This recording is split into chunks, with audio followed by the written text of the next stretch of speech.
Okay, so Okay, I'm with you now. All great. right. We're just getting started. So tonight we're going to cover the human roots of the ecological crisis and the integral ecology chapters. So that's 3 and 4, and then have a discussion. I wish I could cover every part of each section, but my hope again is that these little snippets help you to consider reading this beautiful encyclical that was written to all people of the earth. So our goal tonight is to develop a sense of what the Pope is asking of us in this chapter. And we're going to cover these 3 parts. So Pope Francis takes aim at what he calls the technocratic mindset, in which technology is the principal key. Let's see, I'm going to move this over here to human existence. He critiques an unthinking reliance on market forces in which every technological, scientific, and industrial advancement is embraced before considering how it will affect the environment and without concern for its potential negative impact on human beings. Oops. Pope Francis takes aim, oops, there we go. Laudato Si is also a diagnosis for a society of extreme consumerism in which people are unable to resist what the market places before them. So the earth is despoiled and billions are left impoverished. That's why it is time, he says, to accept decreased growth in some parts of the world in order to provide recourse for other places to experience healthy growth.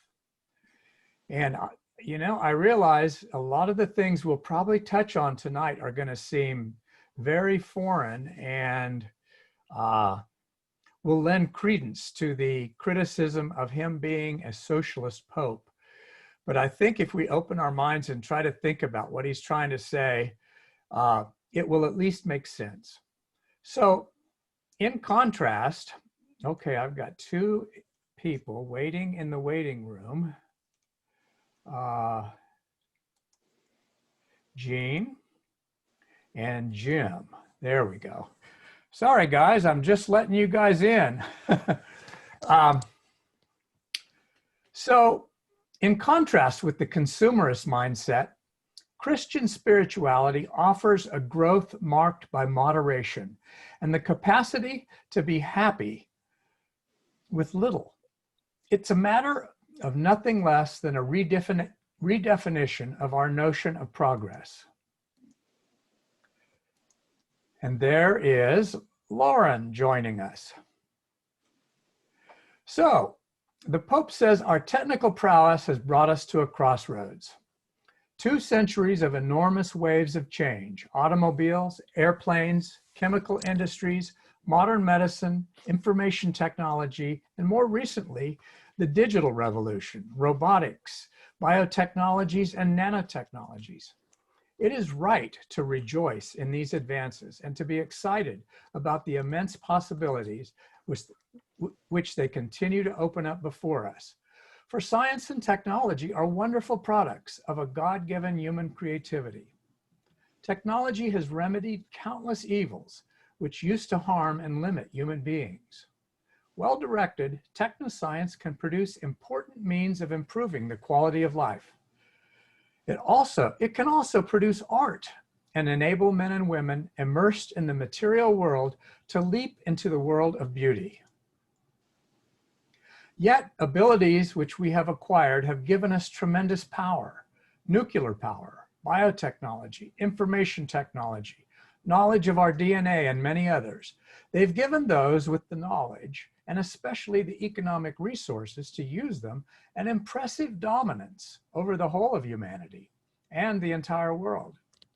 Never has humanity had such power over itself, yet nothing ensures that it will be used wisely, particularly when we consider how it is currently being used. There's a tendency to believe that reality, goodness, and truth automatically flow from the technological and economic power. The fact is that contemporary man has not been trained to use power well. because our immense technological development has not been accompanied by a development in human responsibility, values, and conscience. Each age tends to have only a meager awareness of its own limitations. It is possible that we do not grasp the gravity of the challenges now before us. The risk is growing day by day that man will not use his power as he should. In effect, power is never considered in terms of responsibility of choice, which is inherent in freedom, since its only norms are taken from alleged necessity, utility, or security. But human beings are not completely free to govern themselves. Our freedom fades when it is handed over to the blind forces of the unconscious, of immediate needs, of self-interest, and of violence. We stand naked and exposed in the face of our ever-increasing power, lacking the wherewithal to control it. We have certain superficial mechanisms, but we cannot claim to have a sound ethics. That is, a culture of spirituality, genuinely capable of and teaching clear-minded self-restraint. The specialization which belongs to technology makes it difficult to see the larger picture. While the fragmentation of knowledge proves helpful for concrete applications, it often leads to a loss of appreciation for the whole, for the relationships between things, and for the broader horizon, which then becomes irrelevant. This very fact makes it hard to find adequate ways of solving the more complex problems of today's world, particularly those regarding the environment and the poor. These problems cannot be dealt with from a single perspective or a single set of interests. A science which would offer solutions to the great issues would necessarily have to consider the data generated by other fields of knowledge, including philosophy and social ethics. But this is a difficult habit to acquire today, nor are there genuine ethical horizons in which one can appeal. Life gradually becomes a surrender to situations conditioned by technology, itself viewed as a principal key to the meaning of existence. In the concrete situation confronting us, there are several symptoms which point to what is wrong, such as environmental degradation, anxiety, a loss of purpose of life, and of community living. Some circles argue, in more popular and non-technical terms, that the problems of the global hunger and poverty will be resolved simply by market growth. Showing no interest in the things listed here, they seem to feel that maximizing profits is enough. It's a sort of superdevelopment of a wasteful and consumerist kind, which forms an unacceptable contrast with the ongoing situations of dehumanizing deprivation. We fail to see the deepest roots of our present failures, the direction, goals, meaning, and social implications of technological and economic growth. The Pope says our decisions, particularly about production and consumption, have an inevitable effect on the environment, which links a magical conception of the market, which privileges profit over the impact on the poor, with the abuse of the environment. Remember, this is not the view of a Luddite. As noted earlier, Francis goes out of his way to praise technological advances, but of a believer who resists the idea that every increase in technology is good for the earth and humanity. Now, I threw this slide in here from an article I read the other day, measuring GDP, what matters. It was in a New York Times magazine or something. Senator Robert Kennedy famously said, "In truth, GDP measures everything, except that which makes life worthwhile." Seeking to boost GDP alone, using resources more efficiently to achieve the highest possible short-term profits, compromises the economy and society in the long term. The US healthcare sector took pride in using hospital beds efficiently. No bed was left unused. 2.8 hospital beds per 1,000 people.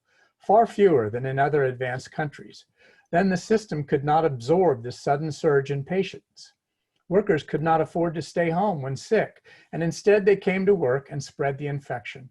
Similarly, China made protective masks cheaper than the US could, so importing them increased economic efficiency and GDP. Then the US could not get enough. So the article talked about a better dashboard than GDP, and these are some of the things that they suggested. And you know, this discussion is not this specific, but I wanted to throw this in there because I think so many aspects of our society are not taken seriously enough. Oh, I got somebody waiting in the waiting room. But back to Laudato Si. Modern anthropocentrism, the Pope calls it, has ended up prizing technical thought over reality. The technical mind sees nature as a cold body of facts, as a mere given, as an object of utility, as raw material to be hammered into useful shape. It views the cosmos similarly as a mere space into which objects can be thrown with complete indifference. The intrinsic dignity of the world is thus compromised. When human beings fail to find their true place in this world, they misunderstand themselves and end up acting against themselves. Paraphrasing the Pope, modernist thinking has become excessively human-centered. It continues to stand in the way of shared understanding and of any effort to strengthen social bonds. We have a wrong understanding of the relationship between human beings and the world, a Promethean vision of mastery over the world, the impression that the protection of nature was something that only the faint-hearted cared about. Our dominion over the universe should be understood more properly in the sense of responsible stewardship. So here's a slide from one of my environmental presentations. This just came out a month and a half ago. Neglecting to monitor the harm done to nature is only the most striking sign. Once the human being declares independence from reality and behaves with absolute dominion, the very foundations of our life begin to crumble. Instead of carrying out his role as a cooperator with God in the work of creation, man sets himself up in place of God and thus ends up provoking a rebellion on the part of nature. And Susan, I've got a shot here of Greenland and the serious melting that's happening there. So if the present ecological crisis is one sign of the ethical, cultural, and spiritual crisis of the modern world, we cannot presume to heal our relationship with nature and the environment without healing all fundamental human relationships. To me, this cries out for us to think of the people in these equatorial zones who will be displaced. There can be no renewal of our relationship with nature without a renewal of humanity itself. No ecology without an adequate anthropology. When the human person is considered as simply one being among others, then our overall sense of responsibility wanes.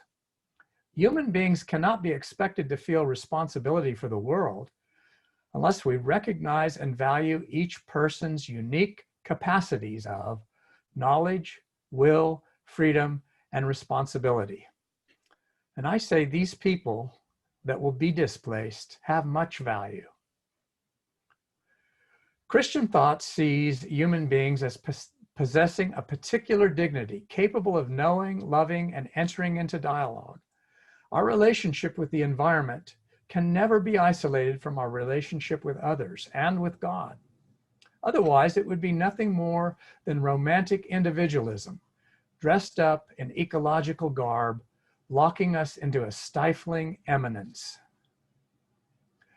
Christianity, in fidelity with its own identity and the rich deposit of truth which it has received from Jesus Christ, continues to reflect on these issues in fruitful dialogue with changing historical situations.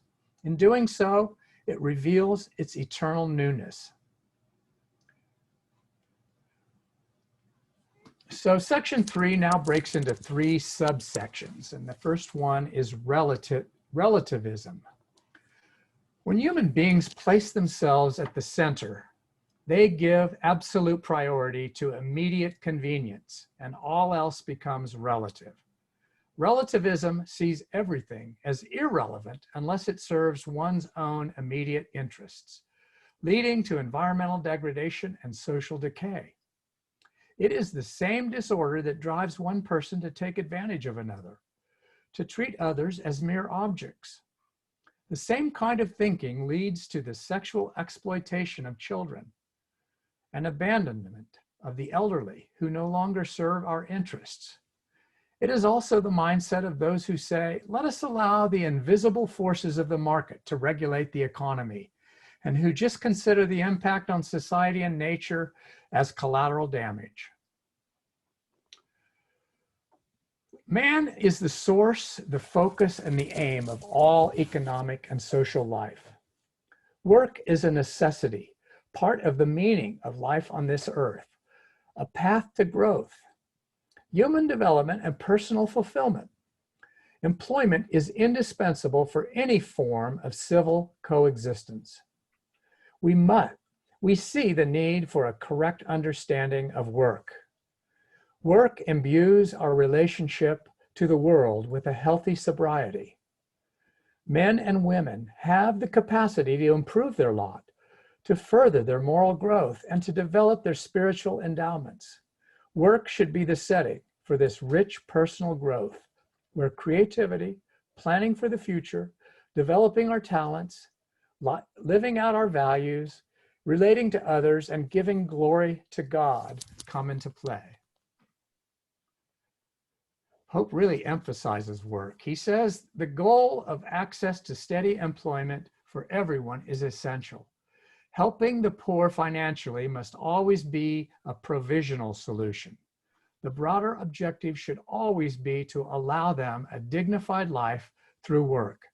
To stop investing in people in order to gain greater short-term financial gain is bad business for society. Restraints occasionally have to be imposed on those possessing greater resources and financial power.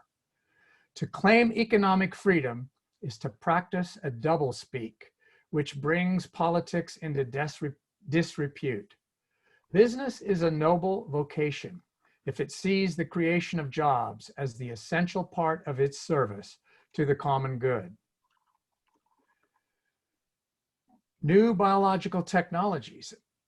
The risks involved are not always due to the techniques, but rather the improper or excessive application. Genetic mutations, in fact, have often been and continue to be caused by nature itself. Nor are mutations caused by human intervention a modern phenomenon. The domestication of animals, the crossbreeding of species, and other older and universally accepted practices can be mentioned as examples. And no conclusive proof exists that genetically modified cereals may be harmful to human beings.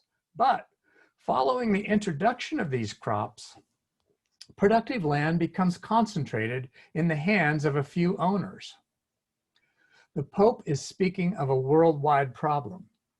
Commodity pricing and economic power leads to the disappearance of small producers who, because of the loss of the exploited lands, are obliged to withdraw from direct production.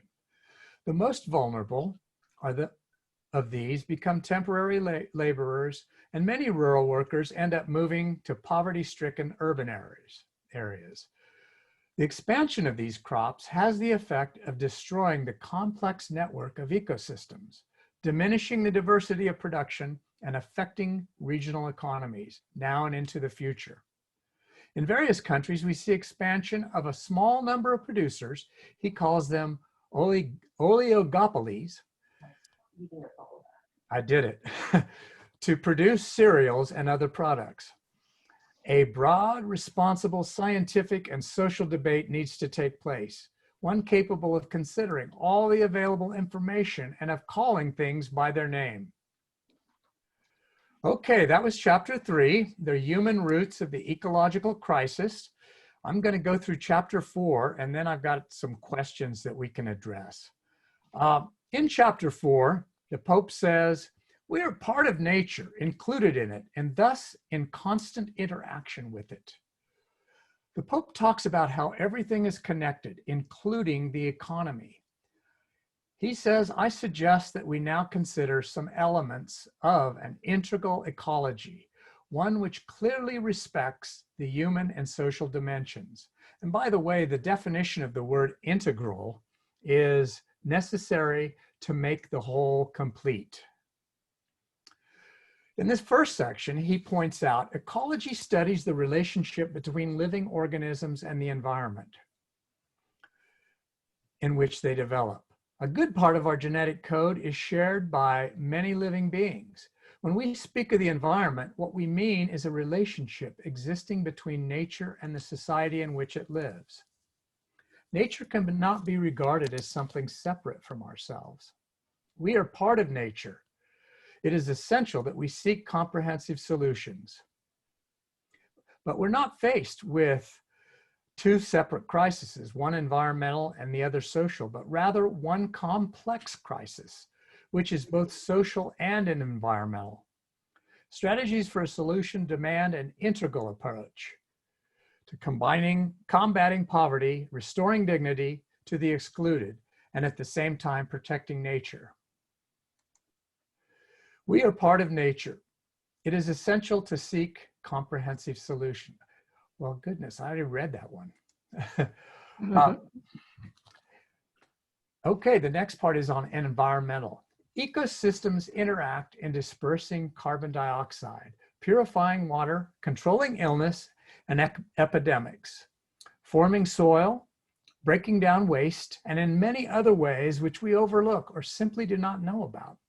A reality which has previously been given to us and which precedes our existence and our abilities. He says it is essential to give researchers their due role, to facilitate their interaction, and to ensure broad academic freedom to guide us on how different creatures relate with one another in making up the larger units, which today we term ecosystems. Each organism as a creature of God is good and admirable in itself. The same is true of the harmonious ensemble of organisms existing in defined space and functioning as a system. Consideration must always be given to each ecosystem's regenerative ability. And economic growth, for its part, tends to produce the aim of simplifying procedures and reducing costs. This kind of thinking is way too simplistic in a complex world. This suggests the need for, and that's me speaking, this suggests the need for an economic ecology capable of appealing to a broader vision of reality. The protection of the environment is in fact an integral part of the economic development process and cannot be considered in isolation from it. We urgently need a humanism capable of bringing together the different fields of knowledge, including economics, in the service of a more integral and integrating vision.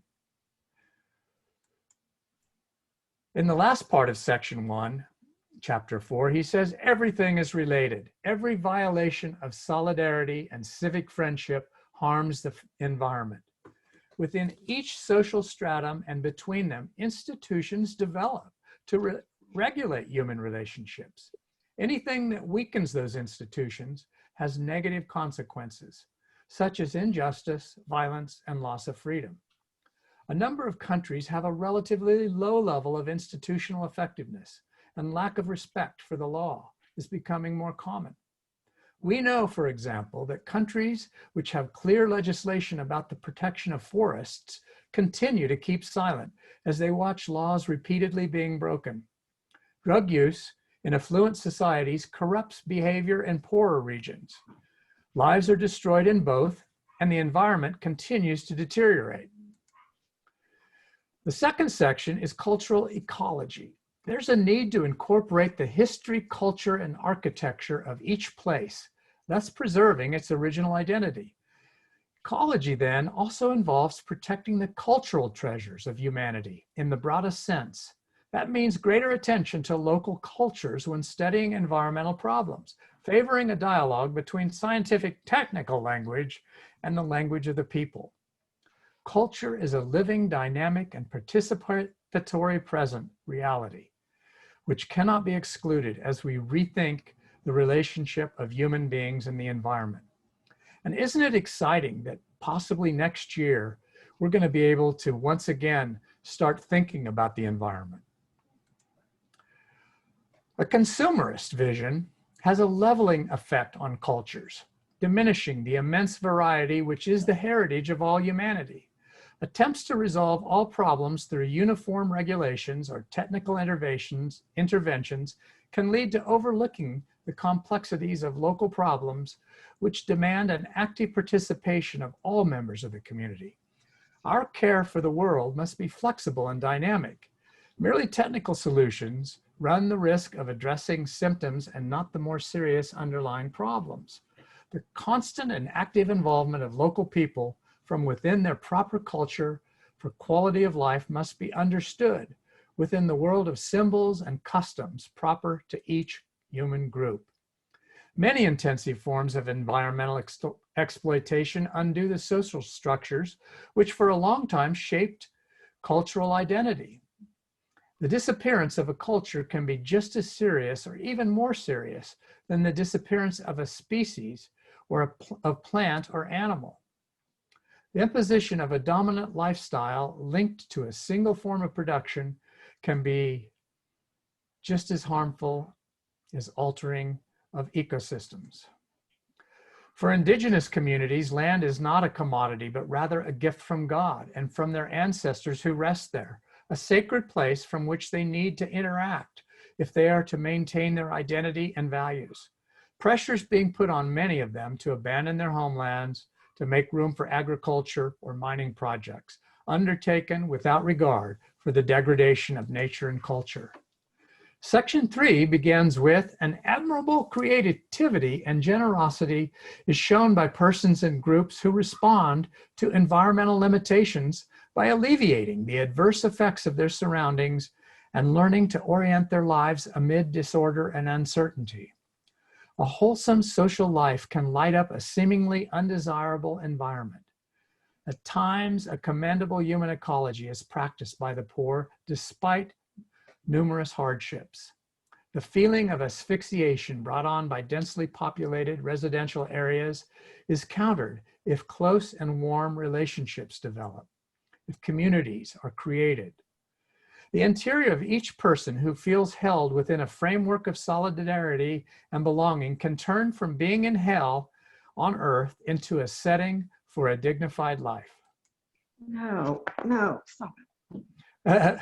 Extreme poverty can lead to incidents of brutal and to the exploitation of criminal organizations. Overcrowding and social anonymity can create a sense of uprootedness.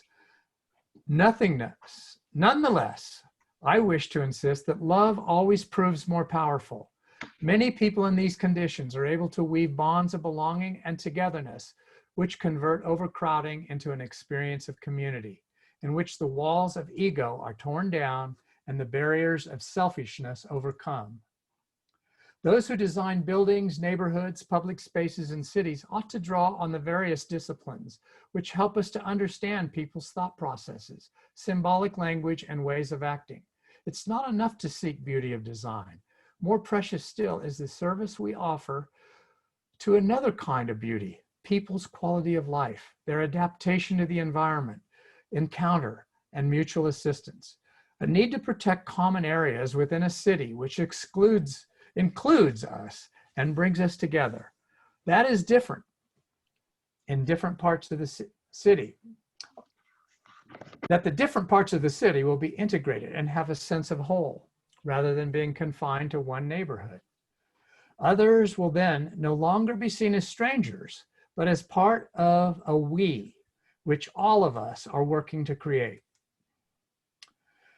Not only the poor, but many other members of society as well find it hard and difficult to own a home. Having a home has much to do with a sense of personal dignity and the growth of families. How attractive are those cities which, even in their architectural design, are full of spaces which connect, relate, and favor the recognition of others? Systems of transport are a problem. We need to give priority to public transportation, but it will not prove easily acceptable to society unless substantial improvements are made in the systems themselves, which in many cities force people to put up with undignified conditions due to crowding, inconvenience, infrequent service, and lack of safety. And we should not overlook the abandonment and neglect also experienced by some rural populations, which lack access to essential services. Part 3, human ecology also implies other profound reality. Man, too, has a nature that he must respect and that he cannot manipulate at will. Our body itself establishes us in a direct relationship with the environment and with other living beings. The acceptance of our bodies as God's gift is vital for welcoming and accepting the entire world as a gift from the Father and our common home. Whereas thinking that we enjoy an absolute power over our own bodies turns, often subtly, into thinking that we enjoy absolute power over creation. Learning to accept our body, to care for it, and to respect its fullest meaning is an essential element of genuine human ecology. In section 4, an integral ecology is inseparable from the notion of the common good. The common good is the sum of those conditions of social life which allow social groups and their individual members relatively thorough and ready access to their own fulfillment. Common good is respect for the human person. It has to do with the overall welfare of society and the development of a variety of intermediate groups. Outstanding among those groups is the family as the basic cell of society. Common good calls for social peace, the stability and security provided by order. Society as a whole, and the state in particular, are obliged to defend and promote the common good. Growing numbers of people are deprived of basic human rights and considered expendable. Before all else, an appreciation of the immense dignity of the poor in the light of our deepest convictions as believers for effectively attaining the common good. And this is my final slide. Thank goodness, you're saying. Section 5, the Pope poses some questions. When we ask ourselves what kind of world we want to live behind, we think in the first place of its general direction, its meaning, and its value. Unless we struggle with these deeper issues, I do not believe that our concern for ecology will produce significant results. That's him speaking. He says, what is the purpose of our life in this world? Why are we here? What is the goal of our work and all our efforts? What need does the earth have of us? Then he says, what is at stake is our own dignity. The issue is one of that dramatically affects us, for it has to do with the ultimate meaning of our earthly sojourn. The pace of consumption, waste, and environmental change has so stretched the planet's capacity that our contemporary lifestyle, unsustainable as it is, can only precipitate catastrophes. We need to reflect on our accountability. Our difficulty in taking up this challenge seriously has much to do with an ethical and cultural decline, which has accompanied the deterioration of the environment. Men and women of our postmodern world run the risk of rampant individualism, and many problems of society are connected with today's self-centered culture of instant gratification. This crisis of family, social ties, the difficulties of recognizing the other, our inability to think seriously about future generations is linked to our inability to broaden the scope of our present interests, to give consideration to those who remain excluded from development. So next week, we're going to cover Chapter 6 and ecological education and spirituality. God bless you until then if you have to leave. And for those who wish to stick around, I thought we could either discuss these various chapters that we went over, or we could touch on these 4 questions that the Pope posed. Does anybody have an opinion on which of those 2 we ought to tackle? I like the questions the Pope put out there. Okay. I vote for that. Anybody else? A lot of you are muted. I like the discussion of the question as well. Okay. I'd Good. go for the questions too, Tony. All righty. Well, let's do the first one then. So anybody want to offer maybe what is the purpose of our life in this world?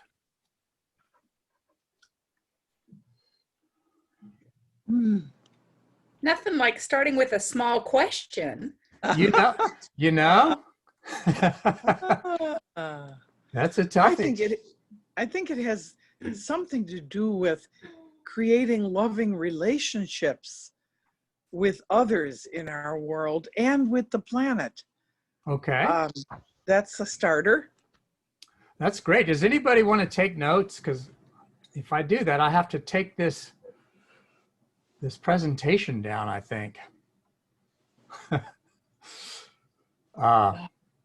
Let's see. I can take some notes. Tony, I'll get some paper here. Thanks, Gene. Anybody Okay. else? So that was a good one, Gene. Okay. I'll write it. What is the purpose of our life in this world? I like what we shared in that, because most of us would start thinking in terms of the world as opposed to the spiritual side of us. Yeah. Because if we were truly created in God's image, and if our soul truly longs for God, then everything we do, our purpose is to direct all of our energies towards serving God and serving God's will. At issue is that most people don't think in those terms. Right. It's a self-centered mentality that most people have, not an other-centered mentality. So therefore, most people are out for what they can gain personally for themselves, not for what they can contribute to the world, but what they can get out of it. For If sure. that makes sense. It does. It does. Yes. Anybody else? A little bit like what Jean was saying, I guess I would think our purpose is to connect, but that connect can mean so many different things. Connect to our spiritual purpose, connect to God, connect to others, connect to our world around us, our community, but to realize we're not alone and we really exist when we connect. But that can be with other humans, that can be with nature, with animals, with God. Sure. Good. I think it's said what the Bible says it's to love God and to love one another. Can you hear me? Yes, that's good. I don't see myself here. Okay, and so to do that is to be kind and good to each other, and to take care of our resources and so on. You know. Yeah. The earth as we should. Yes. And Yes. that's not what's going on for the most part. Absolutely. Anybody else? Right. Well, you know, I think the Pope has got it down that we're going to have to improve our relations with our fellow man everywhere. if we really want to have success in helping creation. And that had never occurred to me before. In fact, I have to admit, I was almost fed up with my fellow man until I read this again. Yeah. No. Not even your email? I'm unmuted now, so. So anyway, should we move on to the next question? Well, let me add to something, that thought that went through my head when you said, our purpose is to make connections with our fellow man, get along with our fellow man. To do that in a productive way, also, I think, in my thinking, means that we have to get out of that, again, that mentality that my relationship with my fellow man is about what I can gain. And that is a hard thing to get away from. If my only purpose in improving my relationship with my fellow man is for my own personal gain, as opposed to the gain of all, that's a mentality we have to figure out, how do we nurture? For sure. Am I unmuted now? Yes. I had a terrible time getting unmuted. Sorry. Maybe you're not sorry. But I was just going to say that that's where the common good comes in, because we make the world a better place, keeping the interest of the common good in mind, so that everyone is cared for lack of a better term. I was initially just going to say, as my contribution, that our purpose is to make the world a better place, but that really isn't a complete answer, because I feel like I have to address the common good with that answer. And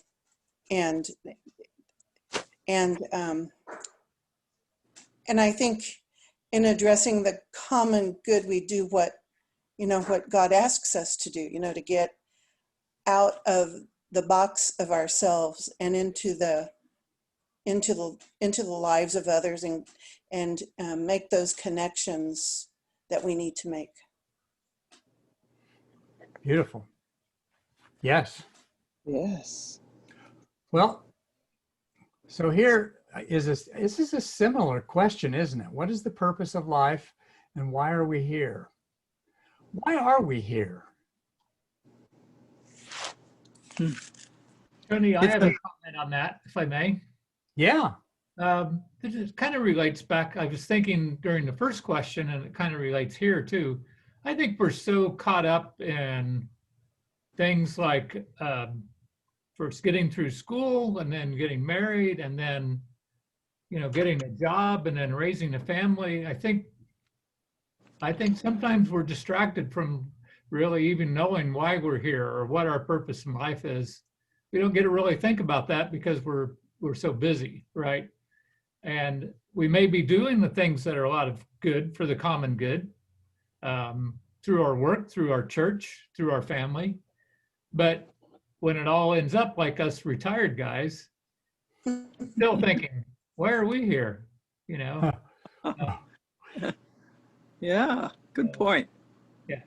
Or maybe we're here to pass along what wisdom we may have attained to others. That's a good one. Mm-hmm. I work with middle school students, so I'm going to be like a middle school student, I think.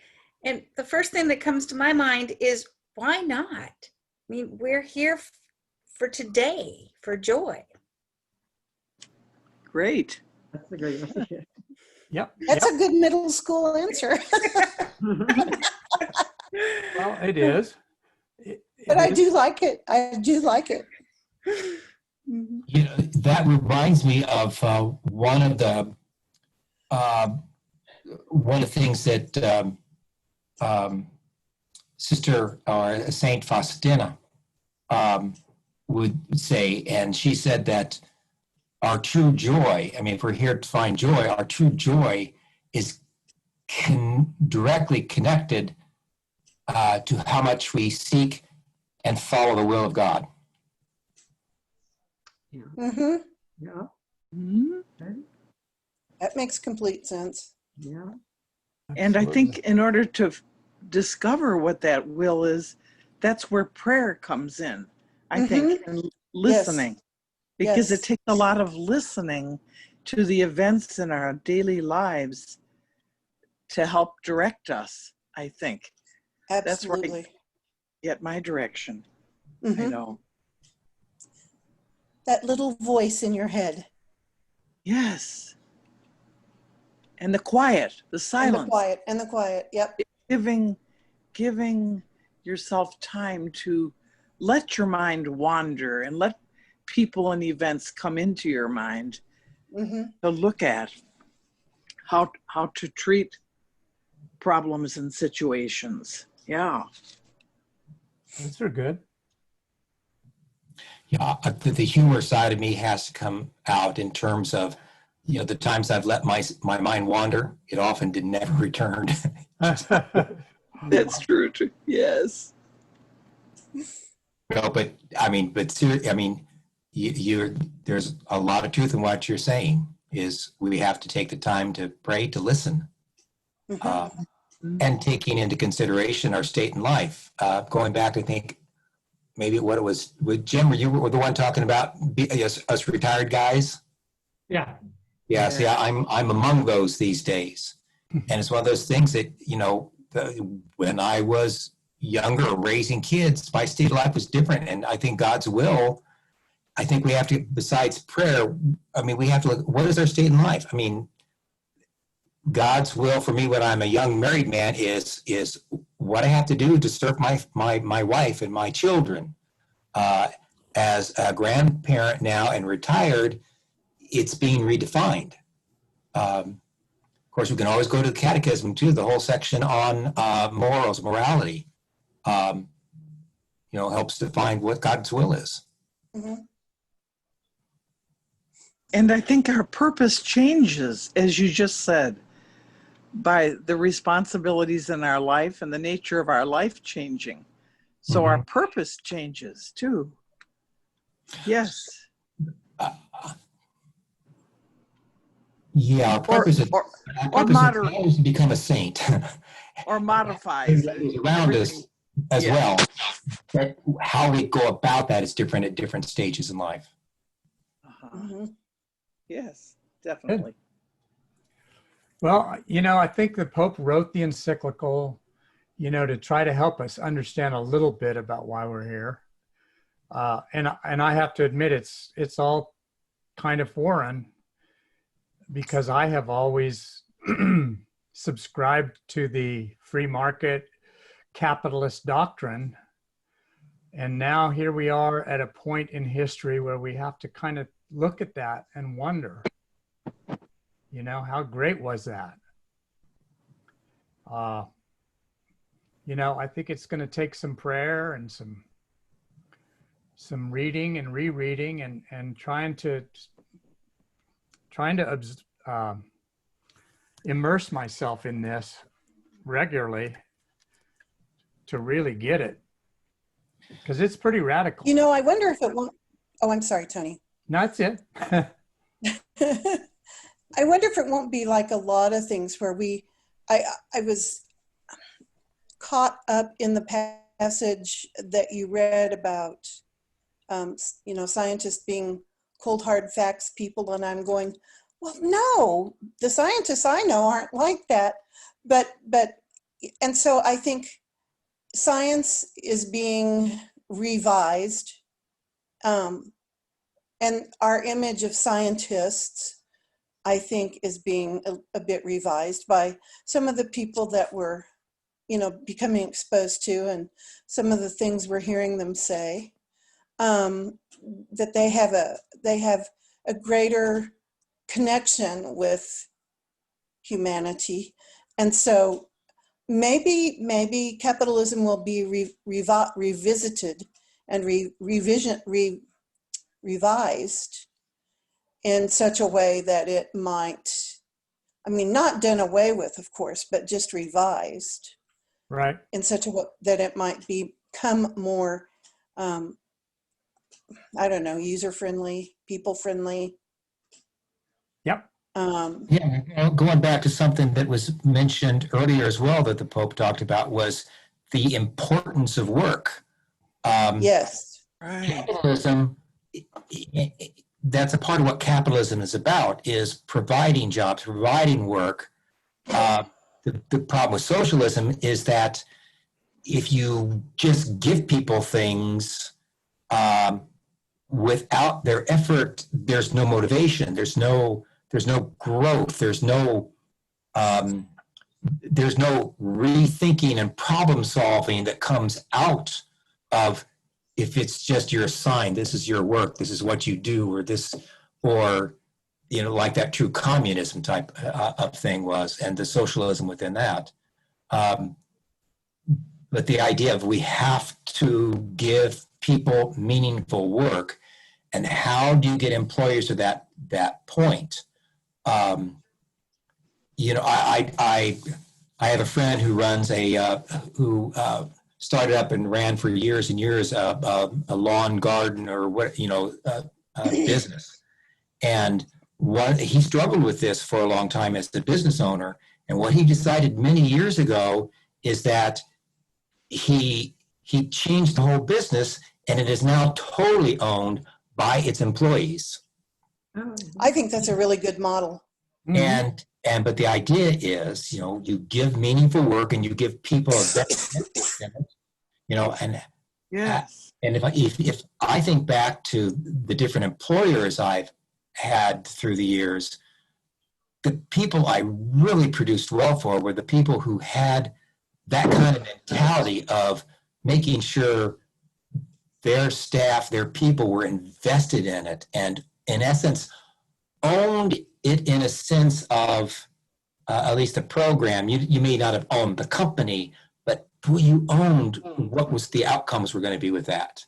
And how do you spread that? How do you get more and more people involved? And to me, that's the thinking that has to change on a corporate level. That's I think really for one good. thing, companies need to be more, I don't know, and I don't think they do it intentionally, but the mission statements, the missions of what companies do need to be more out there, I think, so that people can see them and go, oh, I agree with that, or I don't know if I want to do that, or, something like that. Because That's a a good lot of thought. times people don't see that till after they start working. Sure. No, I haven't said much, but I think capitalism is a system of, and it's the responsible people that are needed in order to keep the capitalism going. I think capitalism can work, but as the Pope was saying, you have this interrelated cultures and behaviors. So Yes. If you have capitalism without people that are responsible, that care for the greater good, then of course it can be exploited, and it does, and it gets exploited. But any system will get exploited with that. So I think it's a combination of forces that work together, and as you take one of the forces out, the balancing forces, then it can go too far in one direction. Yeah. Sure. I think that's too where the employer's concern and care about the dignity of each person. We can't hear you, Gene. We lost her. You Lost me? Yeah. Oh, there she is. You're back. There. the dignity of work is very important. And I think what Kevin was saying, you know, when an employer really cares about his employees, they feel that, and it helps them invest. It's just that working relationship with others is what, you know, capitalism is sometimes lacking. It can be very impersonal and damaging to some people, but I think it just needs to be tweaked in some way, in a way that kind of gets people in it to look seriously at what they're doing. Because I think I think there's not enough of that. thoughtfulness is what I hear you saying. Yes, Really. thoughtfulness. Mm-hmm. Well, we may have to change some regulations so that the CEOs are not driven by quarterly profits and are not given opportunities to buy stock or given stock that's ridiculous, so that they're motivated to only think about quarterly profits. What about like, I don't know if I want to call them boards or what I want to call them, but committees within each company made up of employees, you know, that help, that too often I think employees don't have a voice in policy making. And that's part of the problem. Yeah. Well, Yeah. you're speaking of ethical and moral leadership that many times is lacking in businesses, and allow the CEOs and chairmen of the board to make 400 times what the lowest person makes, and that is a pure rape of all the employees, and the absolute looking on a person as a widget for their own purpose, as opposed to the appreciation for what that person's contributing. Yes. And it seems like there needs to be goal setting, that, you know, that the people in leadership have to enter into regularly, so that they don't get off on these limited goals that Tony was mentioning. I mean, has to be a view or an overlooking of the company or whatever the organization is, so that goals are set that are broad enough to cover many areas, not just profit, I guess. Wouldn't it be neat? I'm having an idea in my head. Wouldn't it be neat if somehow we could interest either local companies or other local congregations to help set up some sort of venue? I don't know quite, you know, what it would be, but to help create some of these changes locally in our businesses. Yes, it's certainly an action step. It would be. Yes. So guys, we have to wrap up. Actually, it's 8 o'clock right now. Oh. And the Wow. Chiefs have the ball. So how about this question? What need does the earth have of us? That's a good question. Well, we're supposed to nurture it. Anybody want to offer something on that? We're supposed to be good stewards of it, but we haven't been. To change your attitudes. Yeah. Yeah. Yep. Instead of looking at it as climate change, we need to look at it as God's creation. All right. Or as the Native Americans do, as Mother Earth. Yeah. Yeah. So did I think we need to So look at that's things long St. term. Francis. Look at Sister look at Mother things Earth. long term as opposed to quarterly profits, like what you were talking about. Yeah. That would also apply to the earth. We have to pass it on to the next generation. We're using it. We're borrowing it for a period of time. right. Right. So I think that's what the Pope wants, folks. And I hope you guys will think about it a little bit and maybe get a copy and read it. Yeah, It's it's really joy filled. And I mean, it's the kind of thinking we have needed for a long time. And it's such a blessed thing. I just can't say enough about it. And I'm really pleased that you guys would take a little time to consider it this evening. Please Come back next week. Please join us next week. That's right. And we'll talk Same about time, education and spirituality and how we're but going you have to register again. You have to register each week. You You do? do? We do. Yes. Yeah. I didn't know that. Well, I'll send out a I link. just found out. I'll send out a link to everybody. Kevin, would you mind giving me your email? I think yours is, and Kevin and Kevin, both of you. And I will send you out that link if you'd like for me to. I have the copy. You're talking about the YouTube link? No, I will send you the invitation to the next session.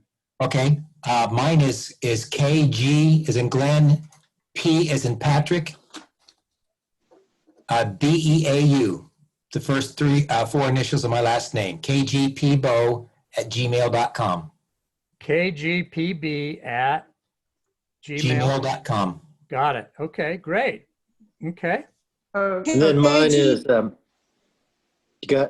so mine is kevin.kressig@gmail.com. So it's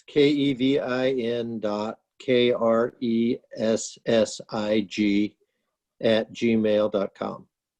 Excellent. Got it. Got both of you. Thanks I will- for the work, Tony. See I you will- next week. See you next week. Thanks, Great. Tony. Thanks for coming. Thanks, Thank you. everybody. Bye-bye. Bye. Bye. Hey, Tony, Yeah, before you go away, yeah. I wanted to let you know that on the 19th, unfortunately, I won't be able to be here. Okay. I have a pastoral council meeting that night. Oh, well, yeah, sure. And That's I have a fine. quick, can I ask a quick question too, Tony? Sure. Sure. I noticed this session was recorded. Yes. I would love to share this with an anthropologist professor retired at KU. And would a link be available that if we wanted to share it, or how do you feel about that? Absolutely. And if you look in the chat tonight, Gene, there is a YouTube link to last week's session. Oh, And I will have one up on YouTube probably tomorrow sometime. for of this session? Of this session.